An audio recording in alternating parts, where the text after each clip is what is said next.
In 1908, a trip to the city was a difficult train journey or a multi-day ordeal by horse.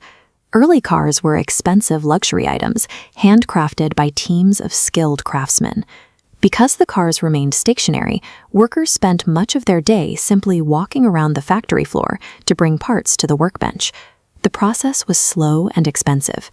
At the time, a major manufacturer like Cadillac could only produce about 2,000 cars a year. Henry Ford launched the Model T with a different goal. He priced it at $850, roughly $30,000 today, recognizing that true affordability would require a radical increase in production volume. To reach that scale, Ford realized he had to stop building cars one at a time and invent an entirely new system of manufacturing.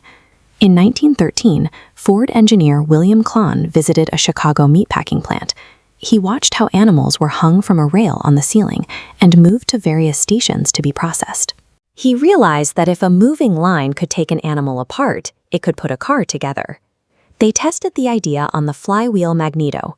Ford replaced individual workbenches with a single long table, where each worker was assigned a single task before sliding the part to the next person. Ford then installed a conveyor belt moving at a constant speed. This synchronized the labor force, forcing slower workers to pick up the pace, and preventing faster workers from getting ahead of the line. In just a few months, daily magneto production grew from 800 units to almost 3,000. While the assembly line worked for small parts, scaling it to the entire car exposed a major flaw in how the factory was powered. Early factories used a central drive shaft. Machines were placed near power pulleys, not in logical order. Building one engine required moving it 1,200 meters across the unoptimized factory floor.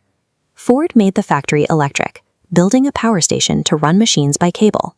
Free from drive shafts, Ford rearranged the floor into a straight line, reducing engine travel to 90 meters. For the first time, the factory layout was designed to serve the flow of the product. By 1914, Ford was churning out thousands of individual parts, but the final cars were still being assembled on stationary benches. This became the new bottleneck for the entire factory. To solve this, Ford introduced the final assembly line. Chassis were pulled through the factory by a chain-driven sled, while sub-assembly lines fed a constant supply of finished parts directly to the workers. The process was choreographed vertically, with engines and radiators dropped into place from overhead rails, and chutes exactly when the workers needed them.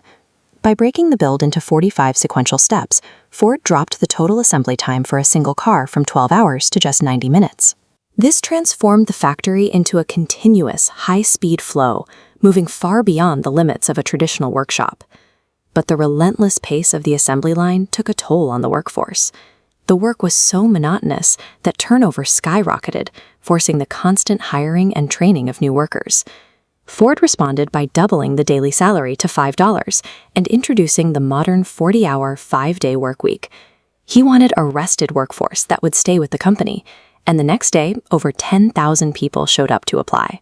With the labor force stabilized, Ford looked at the high cost of raw materials. Because he bought from external suppliers, prices remained artificially high. This chart shows vertical integration.